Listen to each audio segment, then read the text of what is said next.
Doctor Yunus নিজে এই জোর করে আমাদের চিন্ময় কৃষ্ণকে আটকিয়ে রেখেছে।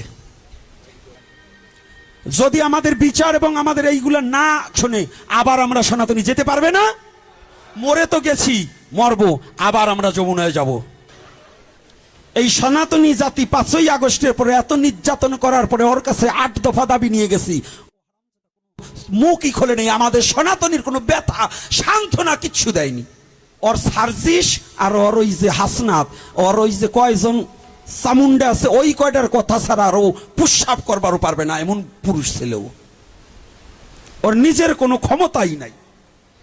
ওরা আমারে না বললেও আজকে বলবো, যা বলস বলবে, মরবো তো মরবো, বইলে মরবো। আরে তুই থাম দিবি এটা, কারণ যদি পুরুষত্ব থাকতো তাহলে আমাদের মনের কথা বসতো, আমাদের ব্যথাটা বসতো, আমাদের একটা সান্ত্বনা দিত। আমাদের কোনো সান্ত্বনা দেয়নি, আরো বরঞ্চ আমাদের হেয়পূর্ণ করা হয়েছে। ডক্টর ইউনূস নিজে এই জোর করে আমাদের চিন্ময় কৃষ্ণকে আটকিয়ে রেখেছে। এটা ডক্টর ইউনূস এবং তার চামুন্ডাদের একটা চক্রান্ত, যাতে আমাদের এই চিন্ময় কৃষ্ণদাস না বেরোতে পারে। এটা ওনার চালাকি। এজন্য আমি ভগবানের কাছে প্রার্থনা করি, যারা চতুরতা করে সনাতনী জাতিকে দাবিয়ে রাখতে চায় এবং সনাতনীকে নির্যাতন করছে, তাদের বিনাশ হবে হবে হবে। বিনাশ হবেই, এটা ফ্লাশ করে দিয়ে গেলাম। আমি আর আগামী দিন সকাল পর্যন্ত বাঁচতেও পারি নাও পারি, এতে ভয় পাইনি। আমি রাজনীতি করা লোক না, আমি আমার জাতির জন্য কেঁদেছি, যন্ত্রণা সয়েছি। এই যন্ত্রণাটার জন্য তার কাছে গিয়েছিলাম, আমাদের কথা শোনেনি। কয়টা দালাল বাংলাদেশের, ওরা হিন্দু না মুসলমান তাও জানি না, ওরা বলছে আমরা হিন্দু বৌদ্ধ খ্রিস্টানের অমুক, ওরা হিন্দুই না, ওদের জীবনে আমরা চিনিই না। ওই দালাল কয়টারে বানাইছে, হিন্দুর পক্ষ থেকে আইছে ওই দালাল কয়টা, ও আছে কার জন্ম তাও জানি না। সেই কটার, সেই দালাল কটারে সাজাইয়া আমাদের একটা ঠক দেশে, জোসর আমাদের ঠকিয়েছে। ঠকায়নি? সত্য কথা বলেন, ঠকায়নি? এটা একান্ত দরকার। যে দল আসুক, আমার এটা কোনো দরকার না। আমার সনাতনী জাতিকে যে নিরাপদে রাখবে আমি তার সাপোর্ট করি, না হলে যে কোনো দল আসুক আমি তার সাপোর্ট করি না। আমার জাতি যদি নিরাপদে না থাকে, আমি একা সাধু সেজে কোনো লাভ নেই। আছে আছে নাকি? কথা বলেন না কেন? তাই ঘরে বসে থাকবেন। আজকে চমৎকার একটা কথা বলে গেল আমার মনির বাবা, যে আপনারা ভয় পান কেন।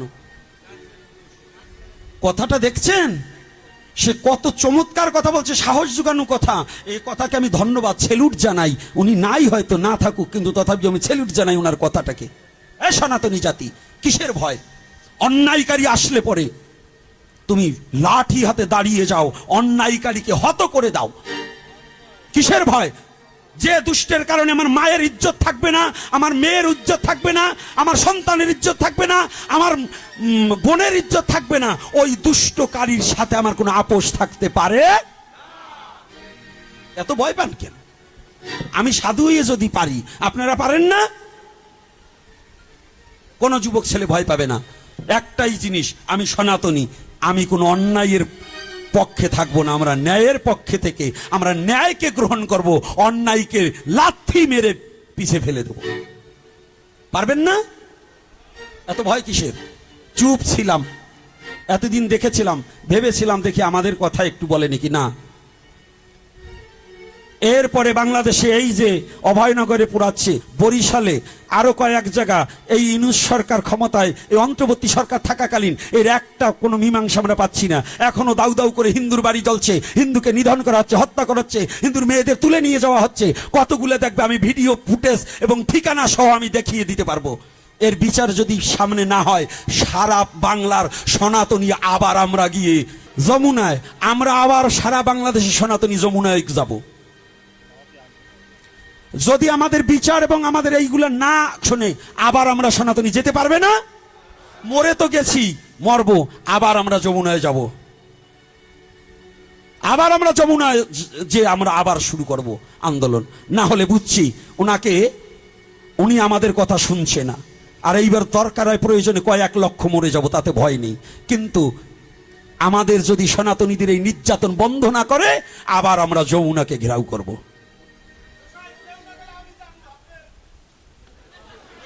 জয় শ্রী রাধে। আস্তে, হাসার কোনো কথা না। ওকে আমি ধন্যবাদ দিচ্ছি, আমি ধন্যবাদ দিচ্ছি। সারা আমার এই মেসেজের মধ্যে সারা বাংলাদেশ জেনে যাও, আর সনাতনী ঘরে বসে থাকার সময় নেই। কারণ যদি আমাদের নির্যাতন বন্ধ না করে, আমরা আবার মাঠে নামবো। কি নামতে পারবো কিনা? আমাদের নির্যাতন যদি বন্ধ না হয়, আমার সনাতনীর যদি ঘর বাড়ি জ্বালানো হয়, মেয়েরা যদি নিরাপদে বাড়ি না ফিরতে পারে, স্কুল থেকে যদি 3টা মেয়েকে তুলে নিয়ে যাওয়া হয়েছে, এগুলো যদি ইউনূস সরকার বন্ধ না করে এবং তার চামুন্ডারা যদি বন্ধ না করে, আমরা আবার যমুনাকে ঘেরাও করব। আর এবার ভিন্ন রূপে হবে, এটা বলে দিচ্ছি। হয়তো মৃত্যু হবে আমার, আর নচেত এই অপশক্তির পরাজয় ঘটিয়ে দেব। হয়তো মৃত্যুকে সাথে নিয়ে যাব, নচেত এই অপশক্তির পরাজয় ঘটাতে হবে যারা আমাদের হিন্দুদের প্রতি। আমি সরকারের কথা বলছি না, যদি তিনি আমাদের একটা সান্ত্বনা বাক্য দিত আমার কোনো কষ্ট ছিল না। আমাদের একটা সান্ত্বনা বাক্য কিন্তু দেয়নি। তাদের সাজানো নাটক, দালাল দিয়ে সনাতনী ধর্ম চলে না। সনাতনী ধর্ম সাধুদের কাছে আসতে হবে। ওই দালালদের মধ্যে দেহ ব্যবসায়ীদের কাছে কোনো ধর্মীয় কথা বলে তাদের সান্ত্বনা দিলে হবে না। আমাদের বাপ এক, আমার কথা এক, আমাদের কাজও এক।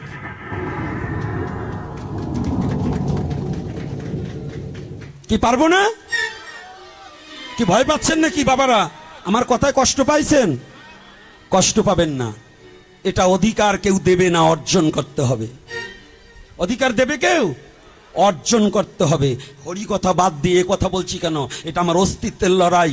আজকে যদি আপনাদের এভাবে মেয়েগুলো, সেদিনকেও 3টা মেয়েকে তুলে নিয়ে যাওয়া হয়েছে স্কুল থেকে, 15 বছর, 16 বছর, 14 বছর এইরকম বয়স, দেখনি?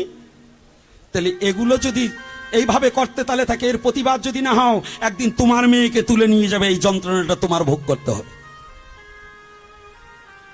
করতে হবে না?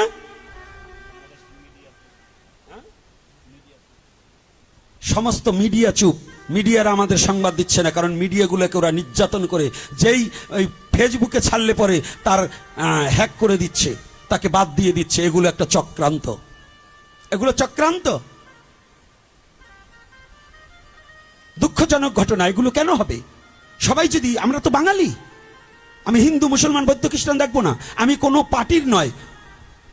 দল থাকতেই পারে, দল একজন করতেই পারে। তোমরাও যারা লাফাচ্ছ, তোমাদেরও ভিডিওগুলো এখন টুকে টুকে দেখা হচ্ছে। তোমরা যারা আওয়ামী লীগের দোসর ভাবে আমাদেরকে খিতাব দিচ্ছ, না, এ বাংলাদেশে ওখানেও সব জায়গায় সনাতনী ছড়িয়ে আছে। সনাতনী কোন দলে নেই? কোন দলে? বাংলাদেশের সমস্ত দলে। জামাতের মধ্যেও সনাতনী আছে, আছে না?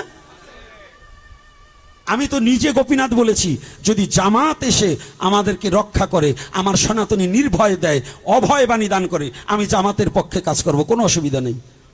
কিন্তু কথা দিতে হবে, আমার একটা সনাতনী যেন নির্যাতন না সহ্য করতে হয়। কি? একজন চেয়ারম্যান কোনো দলমত থাকে না, সে একজন গার্জিয়ান হবে, তাকেই বানাবো যার জন্য আমি নিরাপদে থাকতে পারবো, তাই তো? আমার কোনো, সে যে দল করে করুক, আমার কোনো এটা নয়।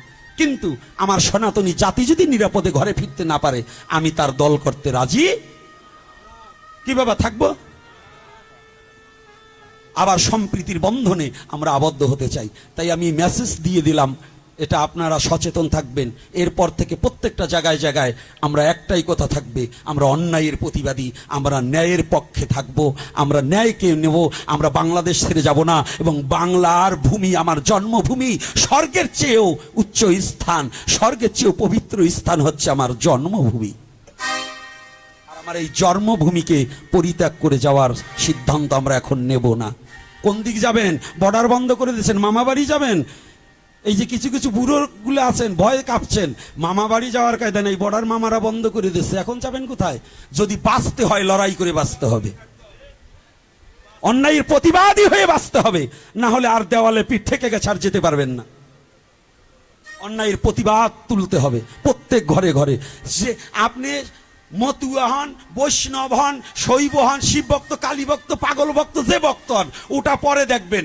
আগে আমি সনাতনী, এইটা এক হতে হবে। যে যে ভক্ত হন, আমি সবাইকে প্রণাম জানাই। কিন্তু যদি কেউ বলেন যে সনাতনী, ওই সাধুরে গেছে কৃষ্ণ ভক্ত, আমি যাব না, তাইলে আপনি কুকুরের চেয়ে নিকৃষ্ট, আপনাকে আমি মানি না, আমি মানি না। আর যদি বলেন যে না আমি সনাতনী, তাহলে আপনার চরণে প্রণাম জানাই, আপনার চরণের দাস হয়ে থাকতে চাই। রাধে রাধে।